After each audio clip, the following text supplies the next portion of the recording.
all love to hear a little bit more about the winning poetry collections, Anthropocene, and how women become poets in Malabar. From the poets themselves, I would like to call on stage Sudeep Sen, Smitha Sehgal, and Manraj Grewal for our next session. Sudeep Sen is an award-winning international poet whose prize-winning books include Postmarked India, New and Selected Poems, Arya Fractals, New and Selected Poems, Aero Text, Anthropocene, among many others. Sudeep, may I request you to please join us on stage? Power of poetry. She seeks to redefine a world where the dignity of a woman and the girl child is preserved as a fundamental freedom beyond statuses. Manraj Grewal. Manraj Grewal would moderate the session. Manraj is a resident editor of the Indian Express at Chandigarh. She has authored a book on Punjab militancy called Dreams After Darkness. Over to Manraj Grewal. Hi, good evening, everyone. And as the introduction shows, I'm completely the wrong person for this. It's Dreams After Darkness, militancy, and then you have these two lovely poets. So we heard about the jury members telling us how they evaluate poetry. And I've read not each and every poem, but quite a bit of them. And I prepared a long list of questions. But sitting there, I suddenly wondered, I would be more, and especially when we are having this award ceremony, Oscar style. So I would be more interested, like all of you, because you need to read the book, both the books, right? I would be more interested in asking them about the process of writing poems. What inspired you? You mentioned you wanted to be an oceanographer, right? And from that, once upon a time, yeah. But so, oh, yeah. I would say that I'm an accidental lawyer. I always wanted to study literature, but I was pushed into law. And well, after the first year of law, I fell in love with, law as one falls in love with a spouse in arranged marriage. And so I think this book, this is my return to poetry after almost 25 years. Because I used to write in the 80s, mid-80s and 90s. And after I joined law, everything was completely, came to a standstill. So this is my resumption and return to poetry. Yeah. In fact, I am not a practicing lawyer. I am with Engineers India under Ministry of Petroleum. I am functionally heading the legal department. So I'm handling a lot of transnational negotiation of transnational contracts, arbitrations, negotiations. Yes. Yeah.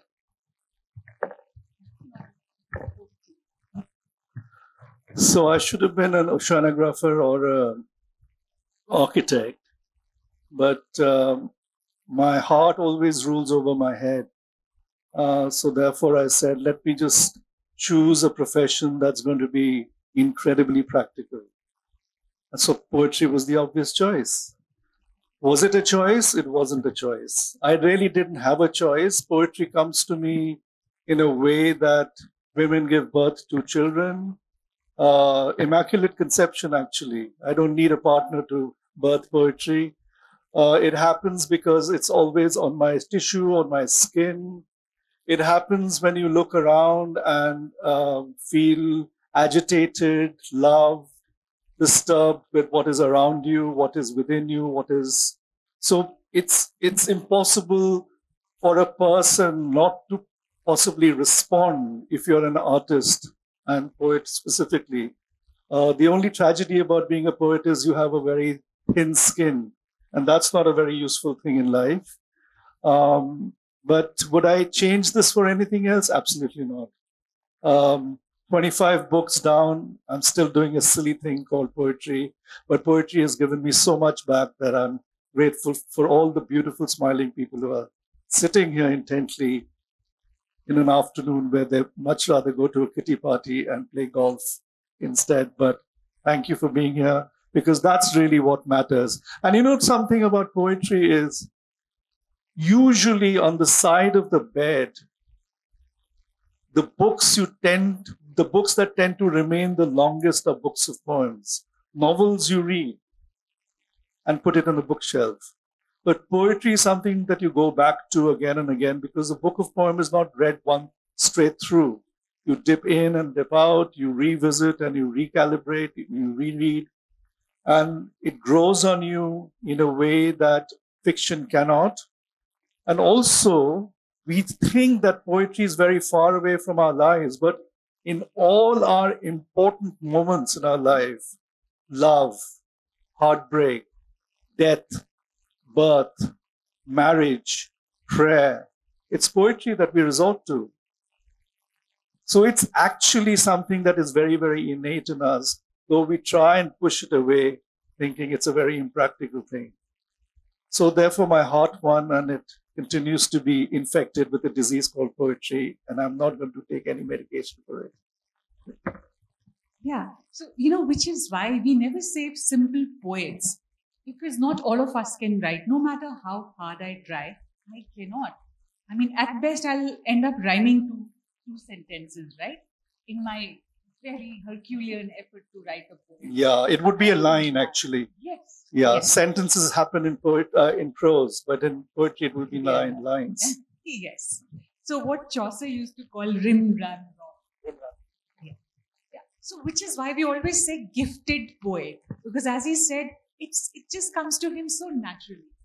So interestingly, both the books, nature is a huge component of the books, right? And in your book, Malabar is a character in its own. So how did that happen? And this is just, we talk about Malabar.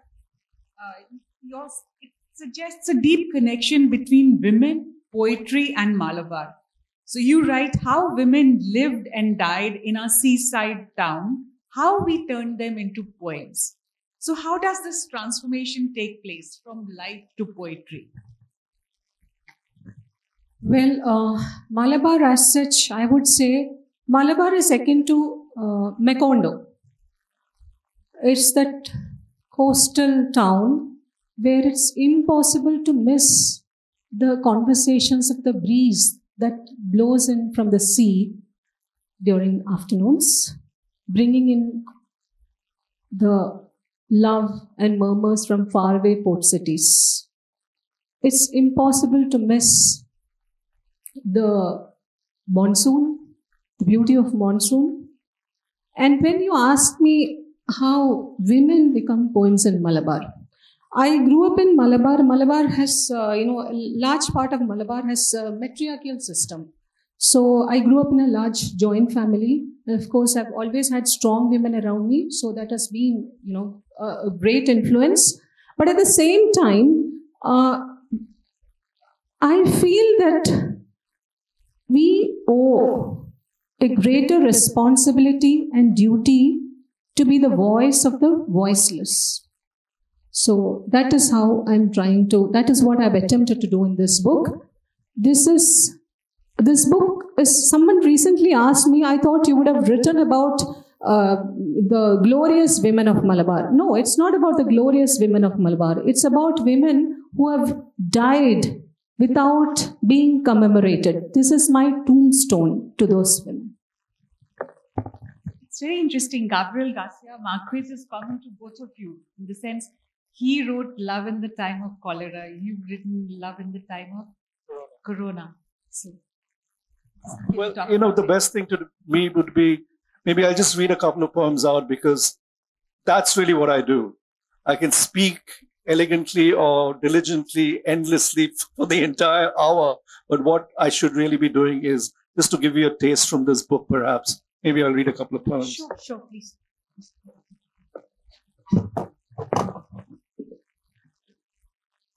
So this book, of course, was an accidental book, in the sense that I was actually...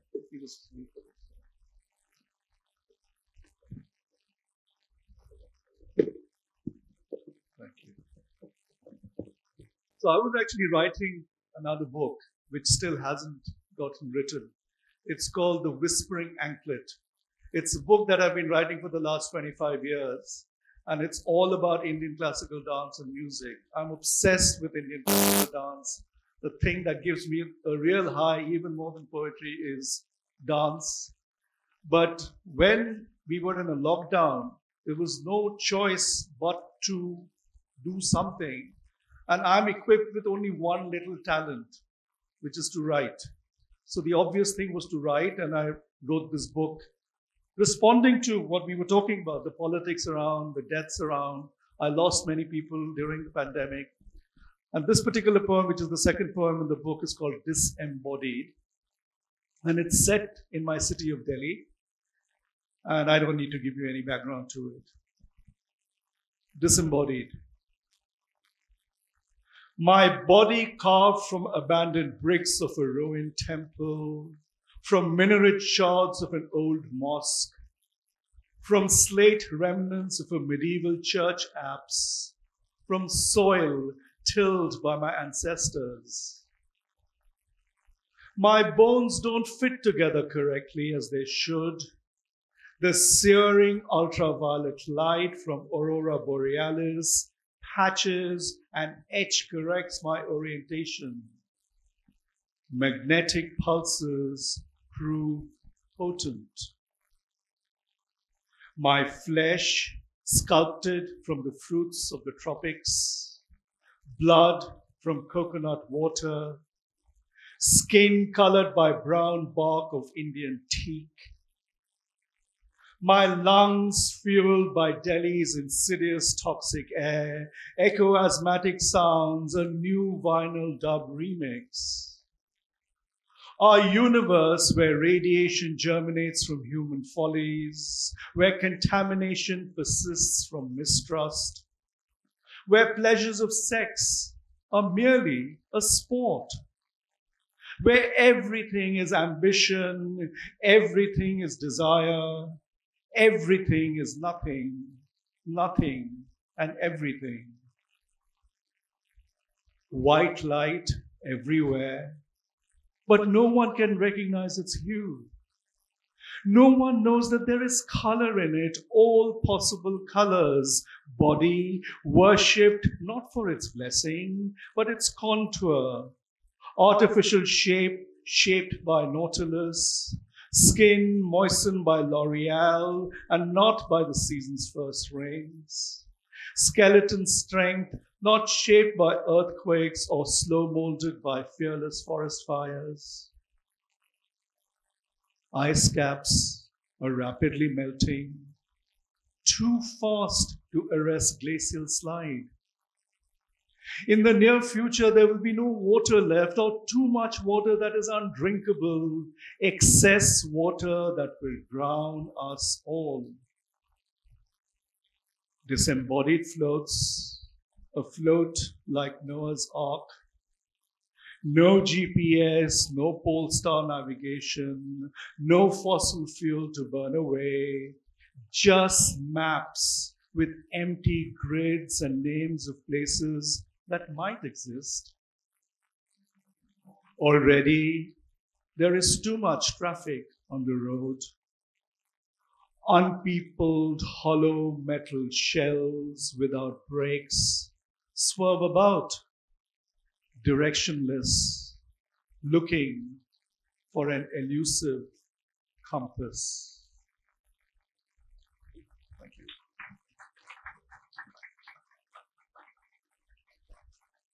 Poem in the book to give it an arc. The book is all not about doom and gloom. 60% of the book is about light and hope. Because without light, we cannot survive at all. So in fact, there's a little quote that bookends my book from this wonderful Eastern European poet who won the Nobel Prize many years ago. His name is Czesław Miłosz. I just quote 3 lines that ends the book. And of course, the context in this case was different. He was talking about post-World War. But he says, my generation was lost, cities too, and nations. But all this a little later. Meanwhile, in the window, a swallow.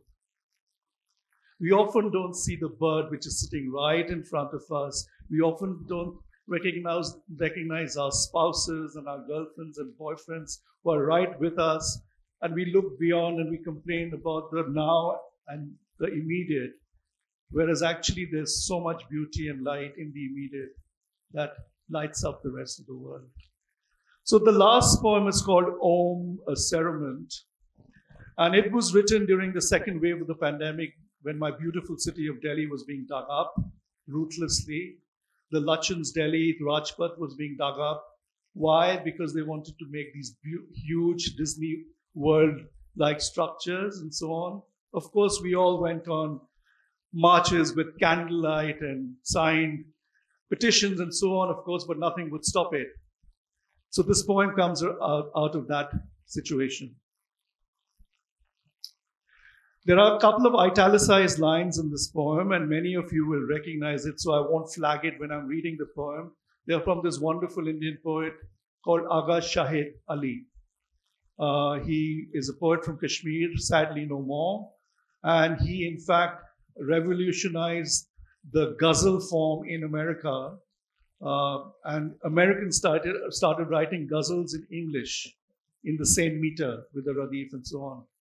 Of course, they mispronounce it as a four-letter word, gazelle, which I ran, and so on and so forth. Anyway, this is called Om, a Cerement. I'll just wait for the teacups to. Thank you. Om, a Cerement. And I dedicate today's prize really to all my fellow Indian poets. I wouldn't be here because my fellow Indian poets weren't here. They've been writing really, really fabulously well. My predecessors have been writing fantastically well. And if I'm doing anything, it's really part of a terrain and legacy. And thank God for them that I can do something that I want. So the prize is really for them. In my city, I'm surrounded by constant cries of the dying, burning pyres heaving under burden of smoke, wood, and bones. Wailing summed up by the sonic notes of Om. Civilization's first sound, Sanskrit syllable echoing a conch shell's harmonic mapping. Its involute spiral geometry holding within and emanating airborne sonar screams. My ancestors, grandmothers, mother, blew into the smooth shell cupped in their palms, held intimately as if it were a talisman, a prayer, a pranayam in yoga's daily ritual. But breathing is such a privilege these days. Pandemic struck, oxygen deprived, my friends perish, the country buckles airless. Even an exquisite cerement lacks the sheen or wax to wrap the contours of a corpse now. Each day as I write endless condolence notes, etching dirge-like couplets on gravestones, my city continues to be dug up, not to make space for burial sites, but for palaces of illusion, an architecture of frozen music, greed, calumny. A country without a government, a country without a post office, Shahid laments. Let me cry out in that void, say it as I can, I write on that void.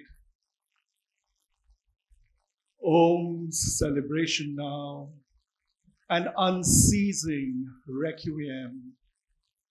Yet we chant in hope for peace.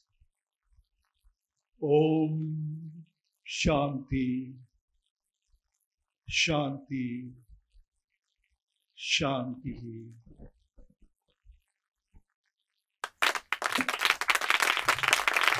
Lovely. So much like the wasteland, the ending. Yeah. Okay.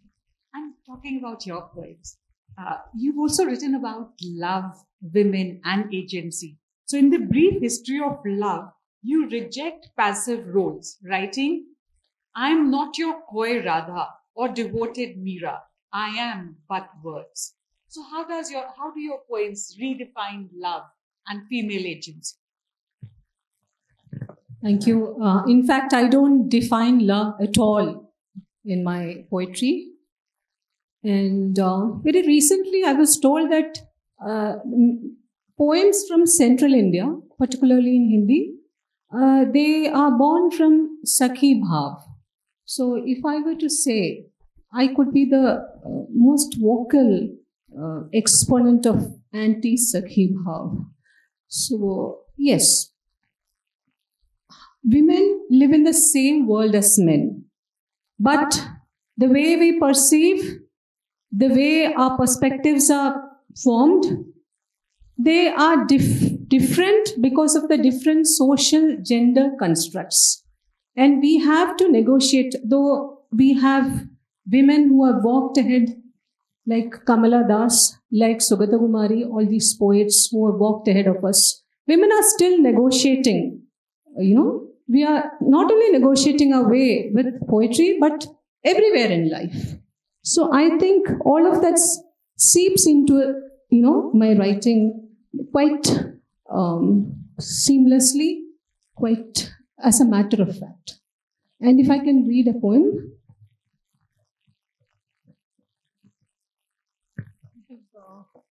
There is this poem. Let's read an excerpt. Seismologically, 7.7 on the Richter scale, but honey, I do not have time for this or anything else, for I am the circus manager and the clown and the dancing bear. Funny that once the tea sours, I have no choice but to dilute the joys and gulp down the epiphanies. When the crowd walks in, separating bones from the soft good prize for the lion. Do you know how it is to feed a lion that crouches in the dark of its own mind? Cold floors smelling of phenol, disarray of empty cartons, biscuit tins, and the old green-tinged beer bottles. For now, we water down the morning. Pale light, mother says it's about to rain among the unwashed utensils from the earthquake night, and the headache that stalked me back home yesterday evening, across the scraggly hair and the voice breaking through the thick curtains of pretensions. It's show night. We have to hurry on these days when doors and windows swing to the music of gods making love and the entire world spirals down the stairway, and I do not have time for this or for anything else. Pale light. This is amazing. So I think, see, the mic is also giving up. You have absolutely out of time, in fact. Thank you so much. And please pick up these two books and read them from page to page.